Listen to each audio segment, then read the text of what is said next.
So a few important concepts to keep in mind is the mineral bone disease complications of CKD begin early in the course of GFR decline, and very, very importantly, it is possible to attenuate or prevent the complications of mineral bone disease. So the last thing I want is for people to think this is a part and parcel of CKD, can't do anything about it. That is not true. We can prevent the complications of mineral bone disease.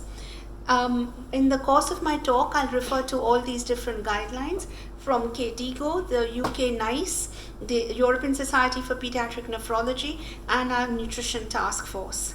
So some discussion points here are to look at pathophysiology, the important concept that a growing bone needs calcium, imaging in CKD, should we do it, the biomarkers, calcium, phosphate, PTH, vitamin D and beyond, and what's new.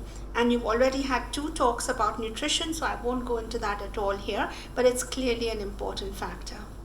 So to start with a case, this little boy came to us in the UK. His father's job was transferred to the UK. He was a 7-year-old boy with posterior urethral valves and stage 4 CKD. And at a glance, anyone can see that he has severe rickets. He's got anterior bowing of the tibia. He's got short stature, as you see on the growth chart here. He's got classic rickety rosary and extremely profound mineral bone disease. Now, he, like a lot of Asian families, they went doctor shopping. So they went to several very eminent pediatricians across India. They went to Professor Kim Yap in Singapore, and they came to the UK with the father's job transferred there. And they came and demanded growth hormone. Now, my mentor, Professor Leslie Rees, those of you who know her, was, as Susan said, was promoting nutrition and good growth and management, and refused to give them growth hormone and said, let's first work with nutrition. So you can see here, if you can see this graph, sorry, it's quite faint, his height improved dramatically with good nutrition. This was his metabolic profile. And very dramatically, this was his x-ray. So he actually even had bowing of the femur, which is profoundly abnormal. I've never seen this before.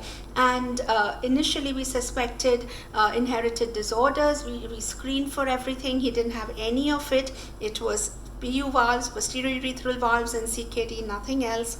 And in fact, with good management and effective treatment, 1 year later, this is what his bones are like. Now, they're clearly not normal, but compared to that x-ray, this is a remarkable improvement, right? So what is this effective treatment? I've told you already, it's not growth hormone. So let's look at this. So this little boy fortunately loved his chocolate flavored milkshakes and drank them as many as you could give him through the day. His growth improved fantastically, and literally by giving him calcium based phosphate binder, calcium carbonate and vitamin D cholecalciferol, this is the improvement we saw. No growth hormone, no fancy medicine, nothing expensive, nothing that you don't have available in every part of the world. So this is what our patients really need. They don't need anything fancy. So what happens with CKD? There are a number of different pathophysiological processes as the kidneys start to fail. There's phosphate retention. 80% of phosphate is excreted through the kidneys. And as phosphate accumulates in the blood, the calcium absorption reduces. In parallel with all this, 25-hydroxy vitamin D levels may be low, and as the renal parenchyma, wasn't meant to happen at all. As the renal parenchyma reduces, 125 vitamin D production also reduces. So there's hyperparathyroidism, high FGF23 levels. All this affects the bone, and as bone demineralization occurs, calcium and phosphate is released from the bone. Right? In addition, we give them calcium-based medicines, which may increase the calcium burden, and of course also with low vitamin D levels and high PTH. All of this can affect the mineral bone disease, CKD, MBD combination, and result in rickets, severe bone disease, and vascular calcification. Now, looking at taking one look here, you might say, okay, calcium is bad. But let's think this through again very carefully. So in a healthy person, looking at this graph here, the x-axis shows you the age from birth to 100 years. The y-axis shows you the bone mass or the skeletal calcium content. So as you go from birth onwards, at birth we have 25 grams of calcium in our skeleton. This increases to 1.5 kilograms in an adult male. So we have to go from 25 grams to 1.5 kilograms. And to do that in the first 2 decades of life, when growth is the most rapid, there's a large and very rapid calcium accrual into the bones, right? Thereafter, in the mid-30s, we reach peak bone mass. That is the maximum amount of calcium our skeleton will ever have. And then with physiological processes in women and men, you lose calcium over years. So to look at this, if you do not reach the maximum calcium content, the peak bone mass, and there's even a 10% decrease in peak bone mass, this results in a 50% increased risk of fractures after menopause. And this is in healthy non-kidney failure patients. And there's no reason to think our patients with kidney failure don't need calcium. They need calcium, but provided the bones are healthy enough to take up that calcium. In all of us, we have 99% of the calcium is in our skeleton. 85% of the phosphate is in our skeleton.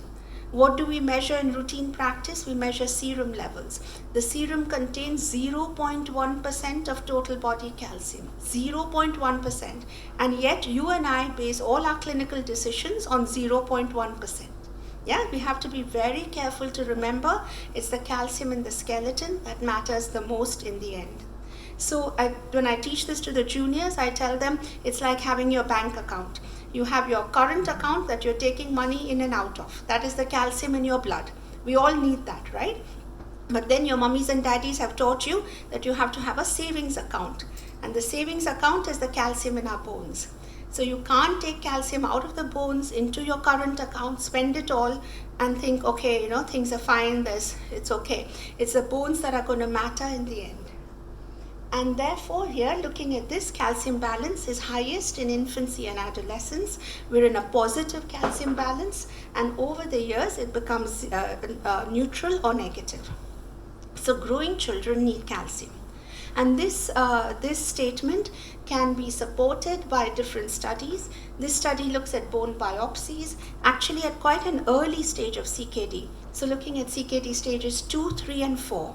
At CKD stage 2, our biochemistry is actually normal. The bones are the ones that are being affected. The serum levels remain normal. So in CKD stage 2, on bone biopsy, you see that mineralization defects are present in almost 30% of children, even before serum abnormalities are seen. And mineralization worsens and increases to 80% by CKD stages 4 and 5. And the parameters that are related to abnormal mineralization are low calcium and high PTH. Yeah. A similar study which has looked at radiology, so they've done CT scans of the bone. I've looked at first cross-sectionally at 170 patients going from CKD stage 2 to 5 in dialysis, and here again they've shown that the calcium content of the bone mineralization on a CT scan of bone is associated with low calcium and low vitamin D, and inversely associated with 125D and PTH. When this same cohort are followed longitudinally after a year, they show that a decline in the cortical bone mineral density was associated with a higher 125D and a higher PTH. So these are demineralizing the bone, right? And a high calcium, delta calcium, change in calcium, is associated with a higher cortical bone mineral density. Now, bone mineral density is not simply a biomarker. It actually correlated with a change in fracture risk. So one standard deviation decrease in BMD was associated with a 2-fold increase in fracture risk. And fractures are common and extremely significant in our CKD patients. So the red line here is the general population, boys and girls, and the blue line is CKD patients. So at a glance, you see that for every age bracket, the CKD patients have a higher fracture risk in boys and girls. And in a recent study, our colleagues showed that the average age at fracture was only 5 years in our patients, and fractures occurred with the minimum of trauma, and not even trauma, just slipping and falling. They're associated with bone deformities and restricted movement, and this is even in young children. We then looked at the risk of fracture and the exposure or the time with hypocalcemia. So not a cross-sectional value, but the exposure over a period of time, so like an area under the curve. And the longer a person was hypocalcemic in red, the more likely they had fractures. The longer they were hyperparathyroid, the more likely they had fractures. And the calcium intake, the higher the calcium intake, the less the risk of fractures. Just literally 2 days ago, this paper was published in Kidney International, and it kind of sums up my life message. I think I can retire now quite happily. So here, this is in adults over 65 years. To be fair, it's registry data, but it has an extremely important message. So what they've looked at here are the risk of exposure to different mineral bone disease markers and the risk of GFR decline, as well as the time to dialysis. So the very first graph with the phosphate shows that the higher the phosphate, the more rapid the GFR decline. The next graph shows that the higher the PTH, the more rapid the decline. The graph below shows that the combination of high phosphate and high PTH causes even more rapid decline with a combination. And this final graph down here shows that when you have high phosphate, high calcium, and high PTH, the risk of your graft decline is the most, of your kidney decline, GFR decline, is the most rapid. And you will lose like minus 3.7 mils of GFR with all this biochemical abnormality, and you have a 75% higher risk of starting dialysis with this combination. Now, all of these factors are preventable, and if we can teach our patients that actually managing mineral bone disease will prevent your GFR decline and will slow the time you need to kidney replacement therapy, this is a really important message. So all our different guidelines have suggested that the treatment of CKD mineral bone disease should be based on serial assessment of calcium phosphate, PTH, alkaline phosphatase, and vitamin D considered together and following trends in levels. So remember, it's the serial assessment, not a single time point in cross-section, and you have to consider all these parameters together because they're closely linked. It also says that there's no benefit in performing routine DEXA scans. So we're not saying don't ever do a DEXA, we're saying don't do a routine DEXA. There's no benefit in saying I will do an annual DEXA, for example. A DEXA scan is a 2-dimensional image of a 3-dimensional bone. It has an overlap of the cortical and trabecular bone, and PTH affects the two bone compartments completely differently. So when you have a superimposition of the two, there's no meaning to it. There's no evaluation of bone geometry or microarchitecture or mineralization, and it will chronically underestimate mineral bone disease in children who have poor growth. So what can we do instead? And for mineral bone disease evaluation, you have biomarkers, including markers of osteoblastic and osteoclastic activity, and we can do bone biopsies, and this gives us a real-time assessment of the bone. Radiology will give us the cumulative effect over many months or even years of changes in the bone mineral density. And routine biomarkers are actually more useful than DEXA. So when we looked at the cortical bone mineral density on the CT scan of the bone, we saw that total calcium correlated nicely with it, positively with it, PTH correlated inversely, and alkaline phosphatase also inversely. When we actually did DEXA scans, we saw that the DEXA did not add any more sensitivity to this equation at all. So our routine monitoring should be with these bone biomarkers, and actually DEXA should be reserved for special situations where you're more concerned, and they should not be routinely performed in children.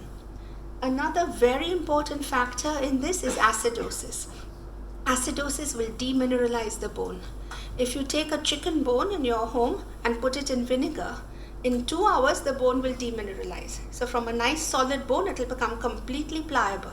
And if you ask the children to do this as a small experiment at home, they can actually visually see how the severity of acidosis effect on your bone mineralization. Yeah, don't let them burn their fingers. Yeah, you'll curse me for it. But this is what happens with bone demineralization.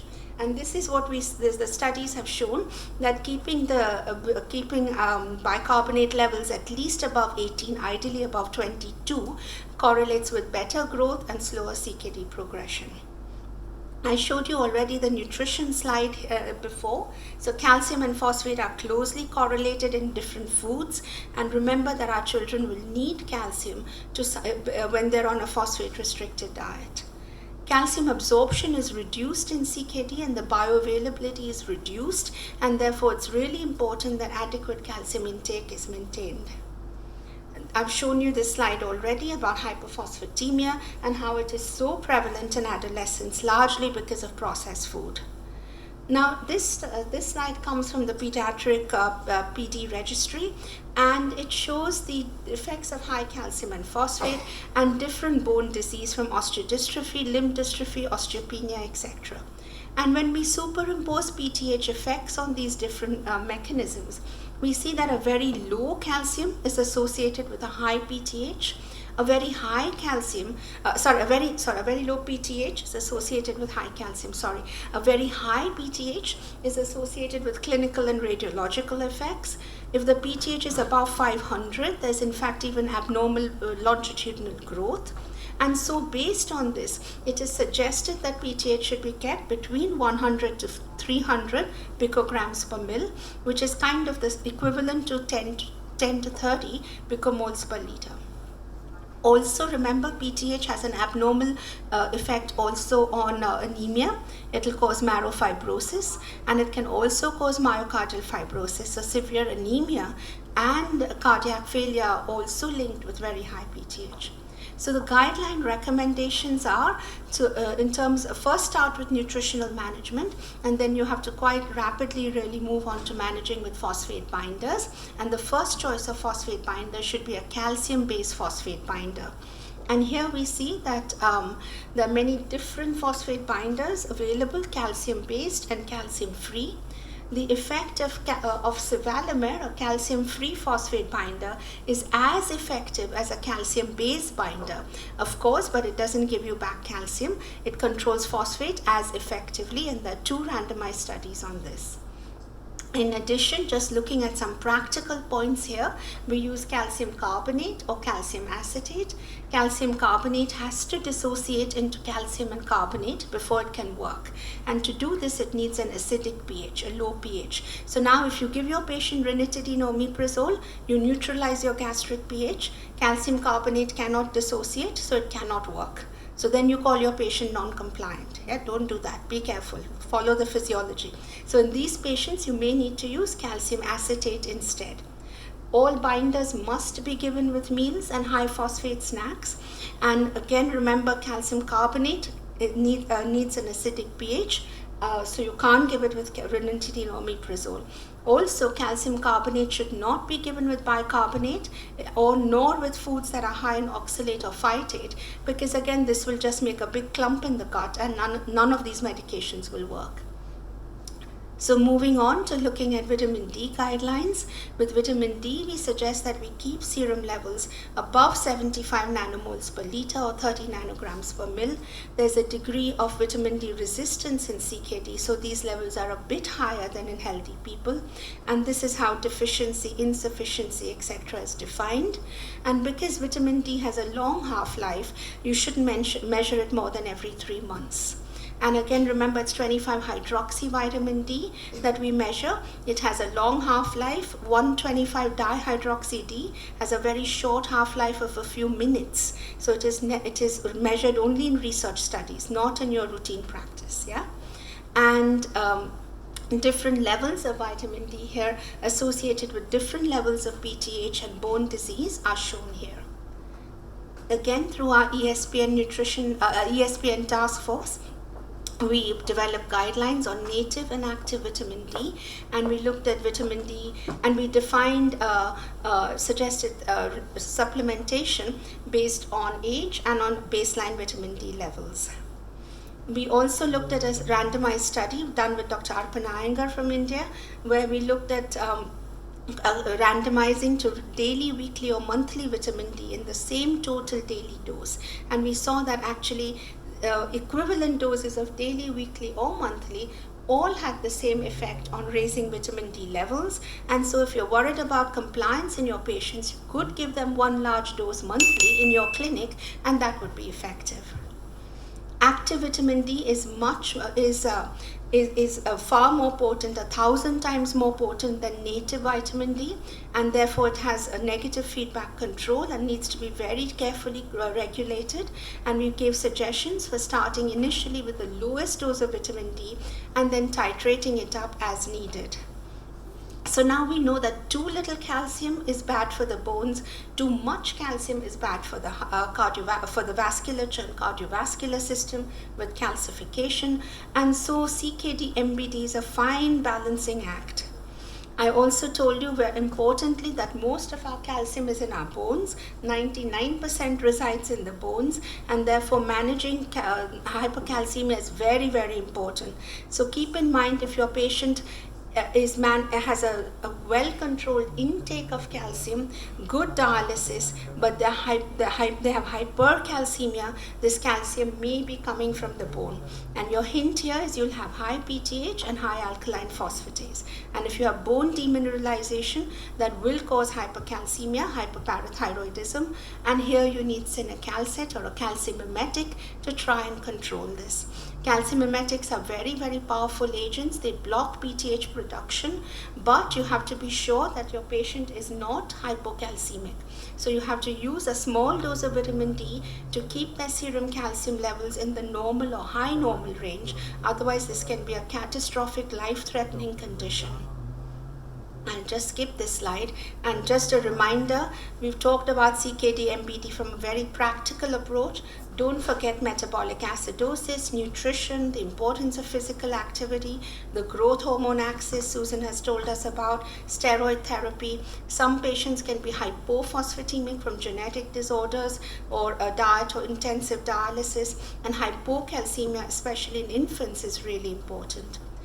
I haven't stressed FGF23. We measure it in research practice. At the present time, it's not advised for routine clinical practice measurements, but certainly a very important, perhaps future target. So how to optimize bone health? Going from different stages of CKD to dialysis, this is where different metabolic abnormalities begin. We first start with native vitamin D supplementation early on with dietary advice on calcium and phosphate intake, using phosphate binders, initially calcium containing, then calcium free if needed as well, active vitamin D and calcium mimetics as necessary, and parathyroidectomy hopefully almost never. If you manage everything else really well and your patient is compliant. Don't forget their nutrition, their bicarbonate levels, growth hormone, and physical activity. And just in case you slept through my whole talk, just a one-line summary is control hyperphosphatemia and avoid hypo or hypercalcemia and a correct metabolic acidosis. Thank you.